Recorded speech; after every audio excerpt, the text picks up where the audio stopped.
Hello friends, welcome to my channel. आज हम लोग पढ़ेंगे दिल्ली सल्तनत का इंट्रोडक्शन और मामलुक वंश के एक शासक कुतुबुद्दीन ऐबक के बारे में। तो लेट्स स्टार्ट। दिल्ली सल्तनत की जो शुरुआत हुई वो ही आपकी 1206 से 1526 ईस्वी तक का जो एक टाइम पीरियड माना जाता है वो दिल्ली सल्तनत का टाइम पीरियड माना जाता है। शुरुआत 1206 में हुई और अंत कब हुआ? 1526 में। तो आपके लिए छोटा सा क्वेश्चन ये बनता है कि दिल्ली सल्तनत पे कुल कितने वंशों ने राज किया? तो 5 वंशों ने राज किया। कितने वर्षों तक शासन किया? 320 वर्षों तक शासन किया। ठीक है, तो दिल्ली सल्तनत का जो आपका ये 320 वर्षों का टाइम पीरियड है जिसको हम दिल्ली सल्तनत बोलते हैं, इसमें 5 वंशों के बारे में हमें पढ़ना है। पहला है आपका मामलुक वंश। सबसे पहला वंश मामलुक वंश 1206 से 1290 तक इनका समय था। इन्होंने 84 वर्षों तक दिल्ली पर शासन किया। मामलुक वंश की समाप्ति के बाद आया आपका खिलजी वंश। खिलजी वंश 1290 से 1320 ईस्वी तक खिलजी वंश का शासन रहा और इन्होंने 30 वर्षों तक शासन किया। नेक्स्ट है आपका तुगलक वंश। तुगलक वंश का टाइम पीरियड है 1320 से 1414 ईस्वी तक।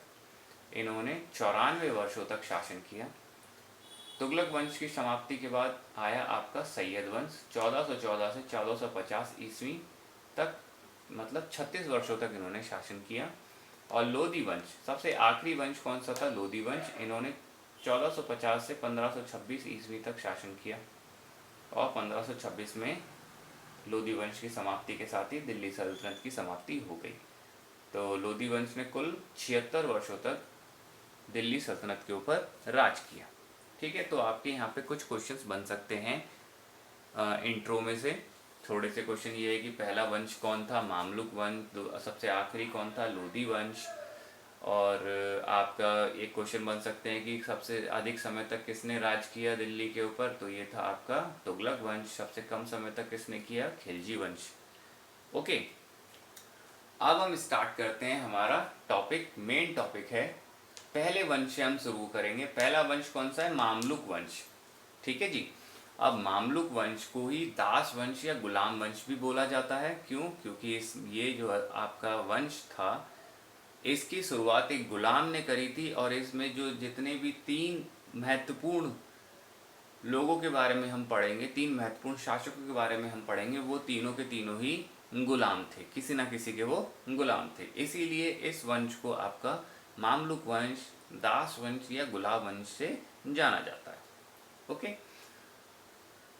अब इस वंश में कुल 11 शासकों के बारे में हमें देखना है। 11 शासक हुए, लेकिन 11 शासकों के बारे में हमें फोकस नहीं करना है क्योंकि हमें सिर्फ 3 से 4 जो सबसे इम्पोर्टेंट शासक थे जिनसे हमारे क्वेश्चन बन आते हैं उनके ऊपर हमें ध्यान देना है। तो जो सबसे पहला है आपका वो है हमारा कुतुबुद्दीन ऐबक।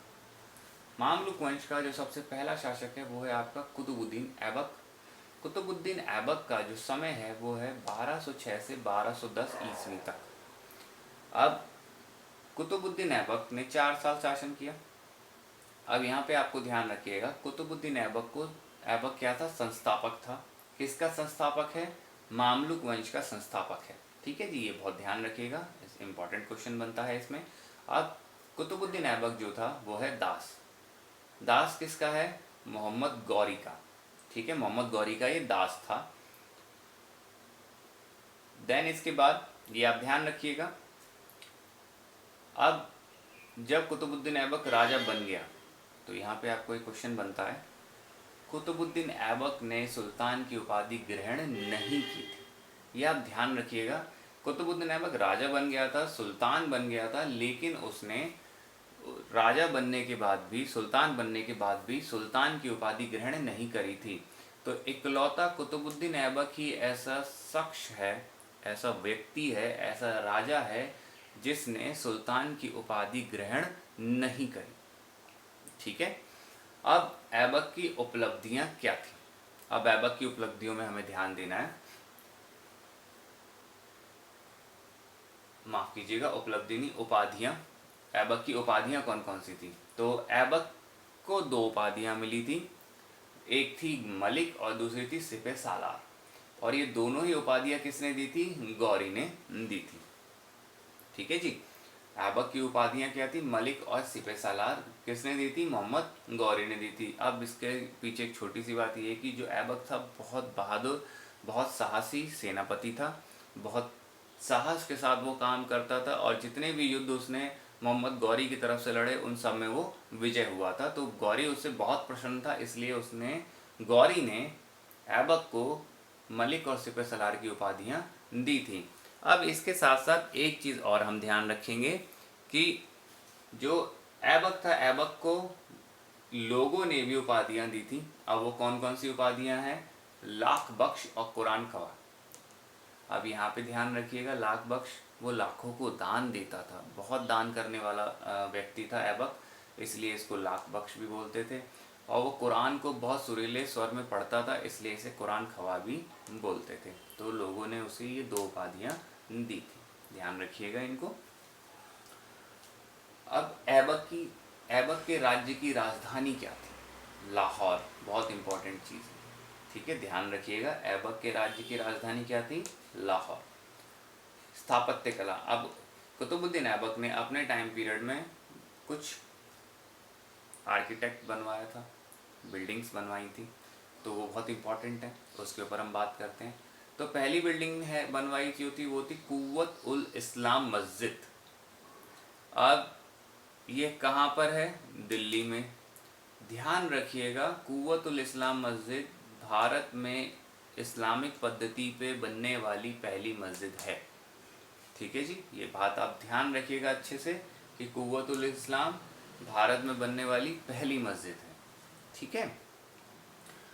इसके साथ एक मस्जिद और बनवाई गई अजमेर में, क्या नाम था उसका? 2.5 दिन का झोपड़ा, ठीक है। 2.5 दिन का झोपड़ा कहाँ पर है? अजमेर में। ये भी आपकी एक मस्जिद है।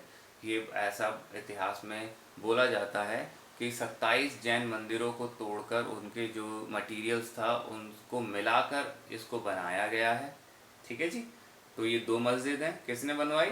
कुतुबुद्दीन ऐबक ने बनवाई। अब कुतुबुद्दीन ऐबक ने जो तीसरी सबसे महत्वपूर्ण चीज़ बनवाई थी वो थी आपकी कुतुब मीनार। अब कुतुब मीनार को बनवाना प्रारंभ तो ऐबक ने किया था, लेकिन वो पूरी हो पाई थी इल्तुतमिश के टाइम पीरियड में, ठीक है। आप ये ध्यान रखिएगा कि इल्तुतमिश के टाइम पीरियड में कुतुब मीनार पूरी हुई थी। अब यहाँ पे एक जो जनरल क्वेश्चन ये बनता है कि कुतुब मीनार किसकी स्मृति में बनवाई गई थी?